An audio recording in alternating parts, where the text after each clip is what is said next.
Hi guys and welcome back. I'm Adam Thomas. Thank you all so much for being here. This is part 2 of doing a rose on a hand. I'm going to take you through all 3 parts of my process. So putting the design together, how I do all that, how I'm going to do the stencil, and then we're going to put the stencil on the arm and then we're going to tattoo it. Today we're going to focus on making the stencil, getting that printed out, made into an actual stencil, and then transferring that onto the arm. If you didn't watch the first part of the video, make sure to click the link or check out the description, and then you'll be up to date as to where we are.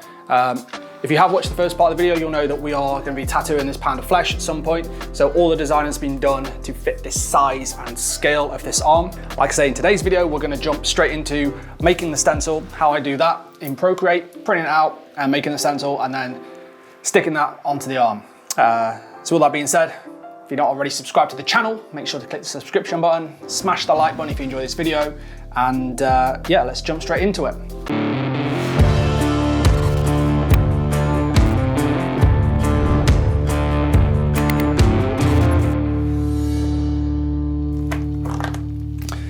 So if you are up to date with the video from the first part, we will know that we sort of finished roughly in this sort of situation. So we've got the design sort of to scale as far as Procreate's concerned, and we've got that sort of working from a design point of view, so it's going to fit sort of the shape and the contours of the body part that we're working with, in this case the hand. So what we're going to do is just make a quick stencil, so in essence a line drawing of what we've got here. So we're going to go over to the layers tab, we're going to group the layer that we've got on the multiply setting, so we can see that with the 2 hand layers.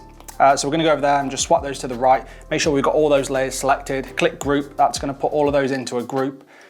Collapse that group, click the little tick, that's going to hide that group as we don't need it for the time being. We're going to open up the original sort of stencil. We're going to open up the original design. As you can see, it's a little bit all over the place just because we were erasing little bits from the outside, so it's by far a pretty sort of looking design. If you really wanted to tidy things up, you can go in there and take away all those edges, but yeah, you are just sort of wasting your time a little bit unless it's really, really off-putting to work with. So to make the stencil, we're going to just make sure that we've got the top layer selected. I'm going to go in the top right-hand corner, click the plus icon. That's going to give us a new layer above everything, which is going to be our stencil layer. The tool that I like to use for making my stencils is the technical pen. So what we're going to do is in the top right-hand corner, we're going to click the brush tool. It's going to give us all of our brushes. I'm going to go down to inking. I'm going to find technical pen. Now on here, I like to have my streamlining about 42%. So what that means is it's going to give you a little bit of smoothing, but on the whole, it's still going to allow you to get in there and get all those tiny little details. Color-wise, in the top right-hand corner, we're going to make sure that we've got a very high contrasting color. So I like to use green. Anything that you're going to be able to easily see over the top of black and gray is going to work really well. Obviously, if you use black, sometimes you're going to get those lines lost if you're going over the top of black areas and you're going to not know whether you've done certain areas or not. We'll talk about how to make this into a color suitable for a stencil and going through the Stencil Machine later on. But first of all, we're just going to deal with it being green, just so we can get that stencil sorted. On the left-hand side, size-wise, I like to have mine sort of about 5%. And we want that on full opacity, just so that we've got a real nice solid line running through.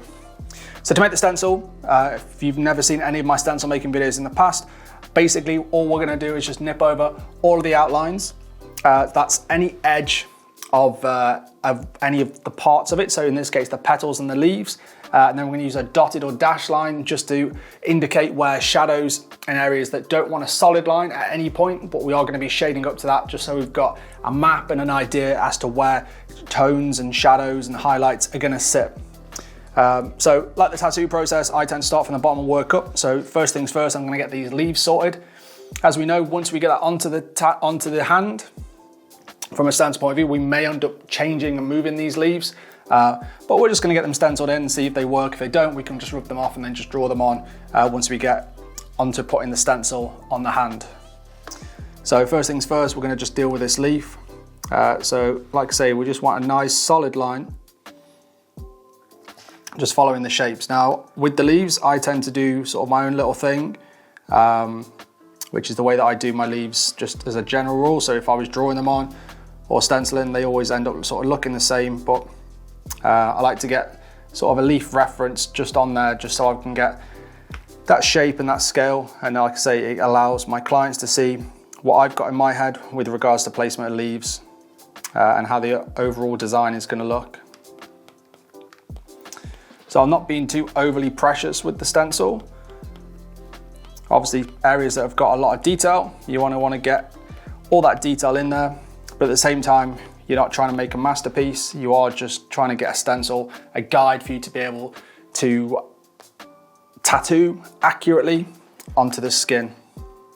So now that we're getting into the rose itself, we're just looking for any edges of the petals. So the shapes of the petals and any little dips that are just running through there. So the first part that I tend to do is nip over all of my edges, and then I go back through and get all my shadows and contours. That way I'm not going to get into a mess with lining or putting solid lines over areas that I don't necessarily want, and I'm just getting a much more accurate stencil.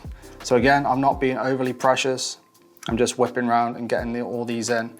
Obviously, your stencil is key to a good tattoo, but at the same time, you should be able to make fine adjustments when you are tattooing to make it work as a tattoo or fit the placement a little bit nicer, and just make those fine-tuned adjustments on the fly.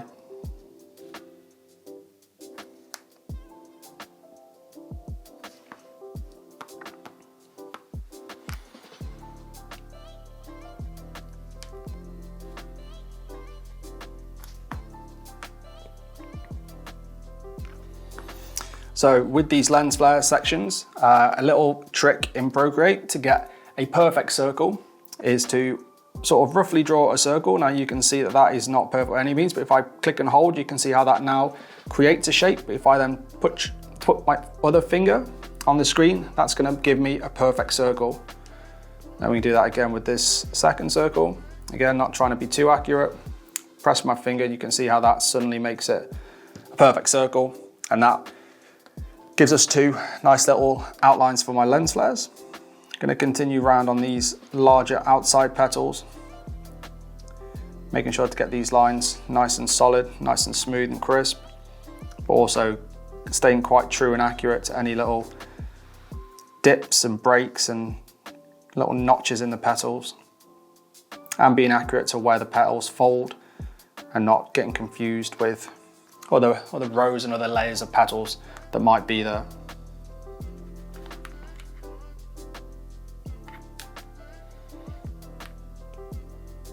So the great thing we're using technical pen as a brush to do this with is you do have a slight tapering. So as you sort of flick the brush on the edge, as you flick the brush, you just can change your speed a little bit and go a little bit faster and a little bit lighter. You just get a slightly finer line. Sometimes I find that can help with making a stencil, just because it makes it look a little bit more natural and gives you an indication of what you were sort of looking at and trying to dictate through the stencil when you actually get into the tattoo process. And after all, making a good stencil is just going to make your life that little bit easier during the tattoo process, just because you're not having to try and translate or try and figure out any sections. You can just get in there and just do the tattoo straight away. So that's pretty much all the outlines for the rose. I'll just quickly get in these two lens flares at the top. Click the screen just to make those perfect circles. So at this point, that is pretty much all of the outline sort of done for the rose. So if I just go back onto the layers tab in the top right hand corner, I'm just going to hide the group that's got the rose in. You can see how we've got a very basic sort of outline. All we're going to do now is we're just going to jump back in, put a few little dots and dashes just to highlight where the shadows and highlights are within the rose. And that's just going to allow us just to accurately get those shadows moving and looking very, very natural within the piece. So on the brush tool again, make sure we've still got green selected, and then we're just going to put some dashes in. Again, with these, you want to be fairly strong and confident with these, just to make sure that they print through the stencil machine. Sometimes if you're too light, they won't show up, and then you just sort of waste your time a little bit. So we're just going through, trying to find all the heavy shadows. Again, the main reason for the dotted line is just to make sure you don't get confused whilst you're scratch eyeing the piece, which I tend to do a lot of the time, especially with roses. I'm very stuck in my ways with how I do my roses. I do them exactly the same every time. So all of the lines that we've done on the stencil, I will be scratch lining all of those in, or grey lining them in. Especially doing it on the fake arm, it will be a grey line. Obviously we can't irritate a bit of silicone, so we will be grey lining all of the lines in there. So using the lightest grey wash, and using these dotted lines just means that I'm not going to run into any situation where I'm accidentally grey lining part of a shadow, which is going to be incredibly difficult to hide, or you're just going to have to go really dark, potentially on a shadow that doesn't need to be that dark. You're just going to ruin the integrity of the final tattoo. So a couple more around here.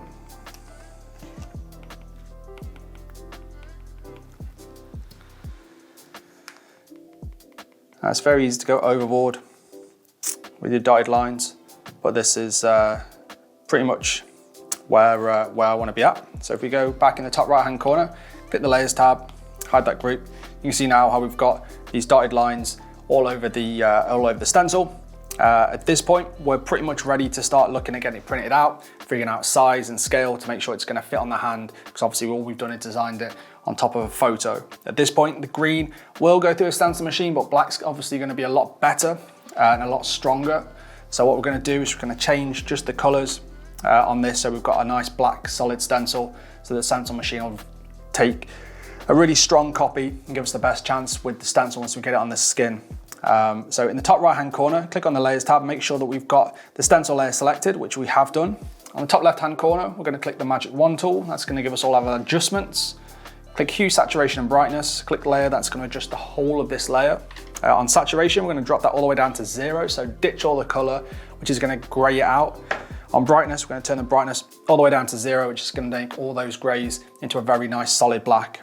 At this point, just make sure that stencil is looking pretty solid, which it is. All the lines are really nice and crisp, and the dotted lines are also really nice and solid. We'll go and print this out, and we'll have a look for size. We'll cut it out, lay it on the hand, make sure that's going to work, and then we can start looking at firing that through the stencil machine. So in the top left-hand corner, click the spanner icon. If you send it to your printer as a PDF, it means it's not going to change and adjust the sizes. Sometimes with iPads and printers, if you send it as a JPEG, you're going to find it's going to go really small and be very, very frustrating.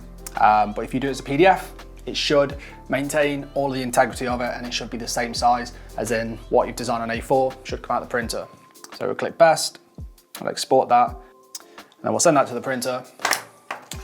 And then once we've got that, we'll start looking at size and we'll start sticking that on. So right, now we've got our printout. The first thing we need to do is, we can ditch the iPad for 1 sec. We may need that if these sizes aren't quite right. But grab yourself a pair of scissors and we're just going to cut this out. So there's no need to be super accurate, but you do want to be fairly tight to the piece, just so you haven't got a lot of excess paper sort of throwing you off, making everything seem a lot bigger. So we're going to grab your canvas, so either your client or, as we've got it here, this pound of flesh.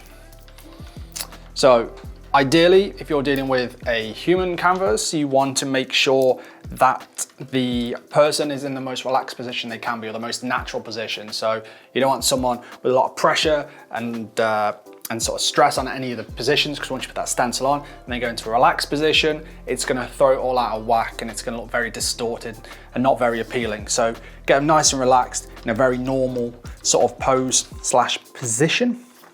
So the first thing we'll do is just lay this on. So all we're looking for here is making sure that the size is sort of going to work with the placement, and that it's all going to sit and fit in a nice place, and it's going to be very sort of visually and aesthetically pleasing. Obviously we've got existing tattoos to work with here, so we just want to make sure that any bits that are going to be ditched aren't important bits and we can get them to blend together. So ideally I'm going to be looking for something sort of along these lines. So size-wise, I'm fairly happy. I don't think we need to go any bigger or any smaller. Potentially, I feel like this leaf down the bottom here is going to need to just be taken off and maybe redrawn. Hopefully it'll just go on really nice, but the way the paper's buckling here, I think it's just going to be just slightly in the wrong place. Maybe that little leaf as well. But I think the rest of the petals sort of fall and sit quite nice on the hand. And these lens flares are going to be really nice up here. It means I can pull down sort of the top of this sort of shirt, bring that into the background, and same with the hand on this side. And it's all going to start sort of merging and blending together really nicely. So at this point, I'd print a fresh copy, now knowing that this is going to work. Move that out of the way. And here we have a fresh copy on a piece of paper, which is now ready to go through our stencil machine. So the stencil machine that I use, which I've used for pretty much my whole career, which you may have seen on one of my other videos, making a stencil. Really simple thermal copier, no bells, no whistles. It's just going to do me a straight copy of this paper piece, straight through this onto the stencil paper. So the stencil paper that I've always used is Spirit. This paper is really good. It comes in a couple of sizes. This box is actually the long sheets, but for this we only need to use a small sheet, so you can see the difference in size. So if you do have a piece that is full A4, as in it goes top to bottom on an A4 sheet, use the long ones. You're not going to get any cropping or any clipping. You will get the whole piece on the long sheets. But if you've got something like this rose that sits in the middle, the short sheet is going to be perfect for you. So with the stencil paper, what you get is you get the first piece of paper, which is the white one. That is what your stencil is going to be on. So you want to make sure that's really nice, no creases, no carbon, no excess stuff on there. Underneath there, you've got this brown sheet, which is a protection sheet. We can take that away. That basically stops any unwanted carbon transfer before you've actually done the stencil. The next sheet, the plasticky sheet, that is a sheet of plastic covered in carbon, so make sure you don't touch that because you'll get purple all over your hands, which you probably will anyway. And then underneath that, you've got the backing sheet, which is to help keep everything together and stop things from some falling apart, as they're all sort of sealed and joined and glued at the top. So with the stencil machine, I'm just going to pop the lid open. With this, obviously all stencil machines are slightly different, so I'm just going to run through how I use this machine. They are fairly similar, and there's probably slightly different ways of doing it. This is how I do it. So hopefully, if you've got something similar along these lines, this should make sense. To take your stencil sheet, you want to be holding both the plastic and the top sheet, keeping the yellow sheet separate.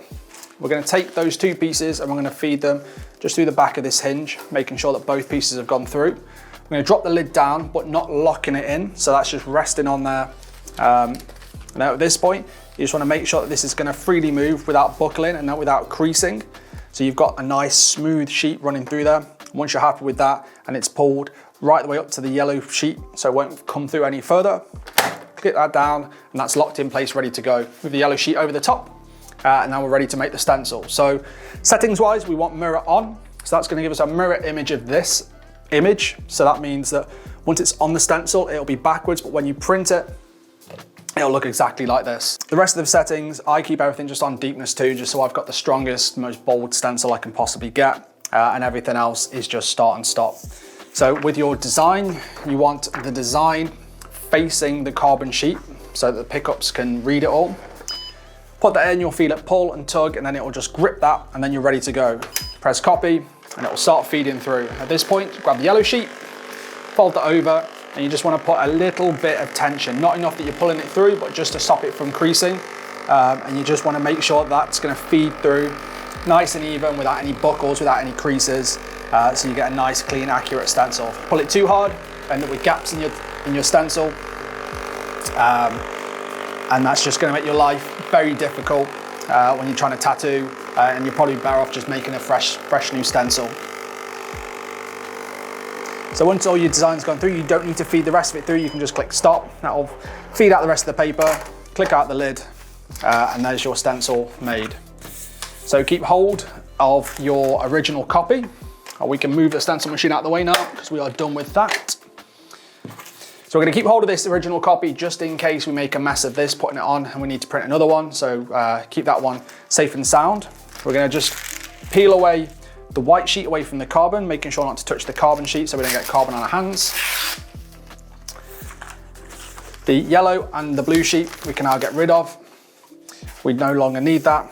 And now, as you can see, we have quite literally a carbon copy of our stencil. So if I fold that over the top, you can see how that's now exactly the same. So once we lay that onto the hand, it's just gonna get print straight on and it's gonna look exactly like our stencil and then like the design that we've got on the iPad. Take your scissors and we're just gonna cut out this design. Now this time you wanna leave yourself not a massive gap, but enough gap that you can hold on to the stencil without touching the stencil, if that makes sense. So you just want a little bit of a buffer so that you can hold on to the paper without smudging anything. And you can lay that on. You don't want it to be too big, otherwise it's going to throw you off when trying to lay the stencil on. All this excess we can now get rid of. And now we get our hand. Now at this point, we're going to start trying to get the stencil onto the hand. So for this, I'm going to bang on some gloves just so that we, one, stay nice and clean, and two, we don't get carbon and stencil solution everywhere on our own fingers.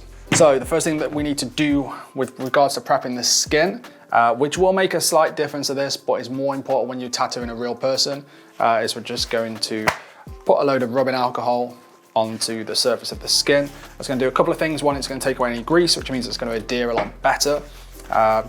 And also it's going to make sure that the area that we're about to tattoo is also nice and sterile, nice and clean, which obviously is a very important part of tattooing, to keep your environment as clean as possible.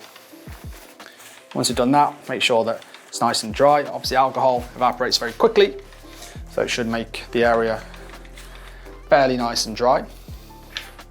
Grab yourself a Sharpie. Doesn't really matter what color it is. So the main purpose of this is we're going to lay the stencil on without any stencil solution. Same as what we did with the paper, but what we're trying to do here is just to make sure we know exactly where we're going to be printing our stencil. So same as with the paper, we're just making sure that everything's going to sit in a nice place and everything's going to fall and follow shapes and contours. It's a little bit easier with the stencil paper because it is slightly transparent, so you can see any previous designs that you might be working with. So at this point, I just want to mark where we're going to do it. So I'm going to use this top line as a mark. So I'm going to put it on the top. I'm going to feed that down. So I'm going to put a nice line where I want the paper to join up to. And I'm going to put 2 little notches in just so I know that I'm at the right angle. So you could be hitting that line, but you could then push it at a slight angle. So that's just going to allow that to go exactly in the right direction. So stencil stuff that I use, which I've been using for years, is Nico Hurtado's Stencil Anchored. If you've never used this, it's really good stuff. There are loads of other brands out there, but like I say, I've used this for a fair few years now, and I really like it.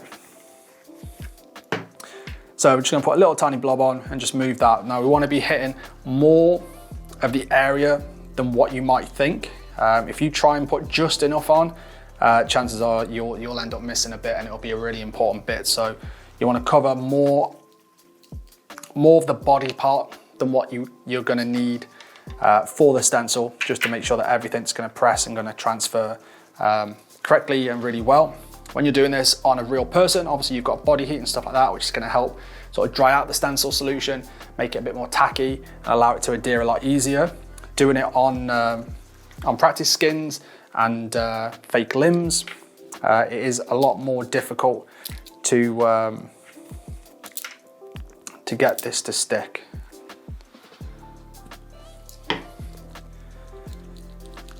When I'm working on skin and on these fake limbs, I do like to put a couple of coats on.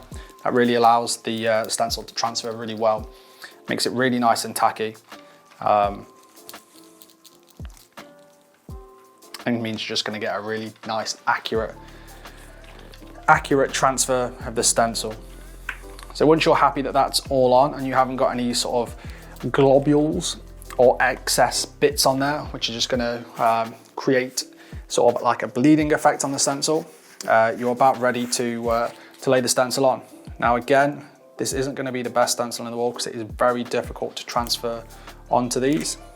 However, hopefully it should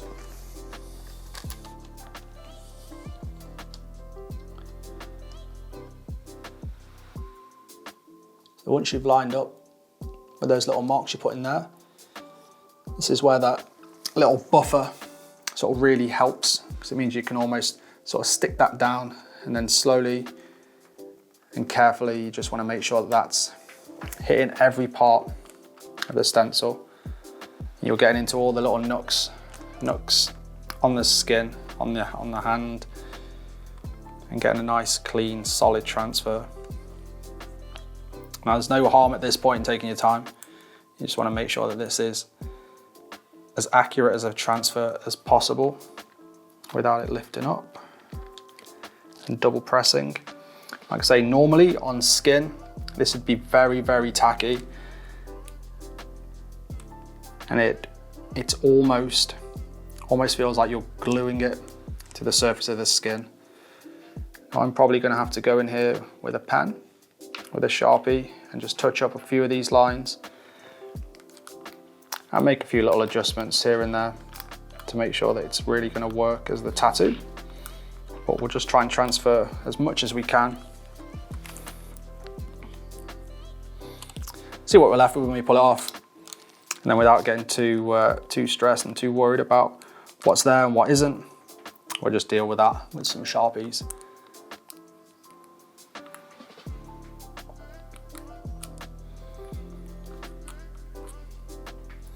So once you're happy with everything that you think is transferred, we are just going to remove that, and then we're left with our stencil on the hand. So you can see the few little bits that haven't quite transferred, so around the knuckle, on the finger. All I'm going to do is just grab my Sharpie, and we'll just whip through that and just make sure that everything's really nice and solid. So these pens, these are skin surfers. These are really great, really nice and accurate.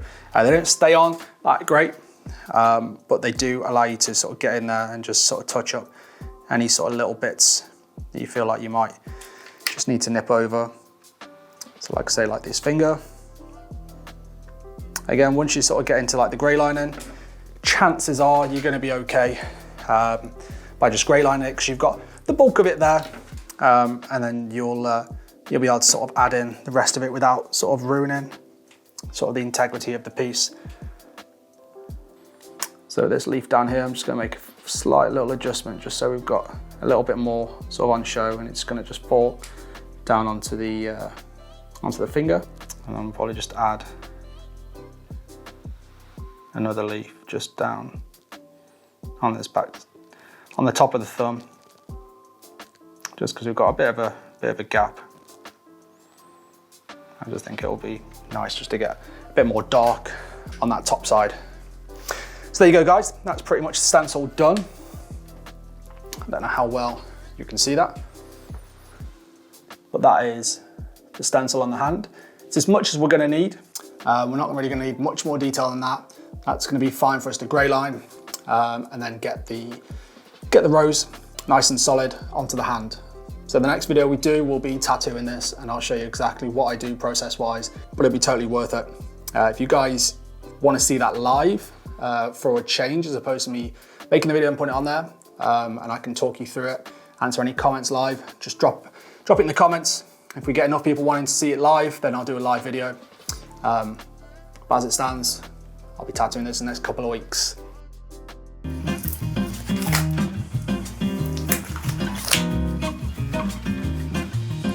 So there you go, guys. That was how to make a stencil and apply a stencil to a body part. Granted, it's not the best application possible just because it's a fake hand, but it gives you a rough idea, gives you the gist of how to apply a stencil. Like I say, the next video is going to be me tattooing it, so stick around for that. If you enjoyed the video, make sure to smash the like button, click the subscription button if you're not already subscribed to the channel. And with all that being said, I will see you on part 3, guys, where we will tattoo the hand. Peace.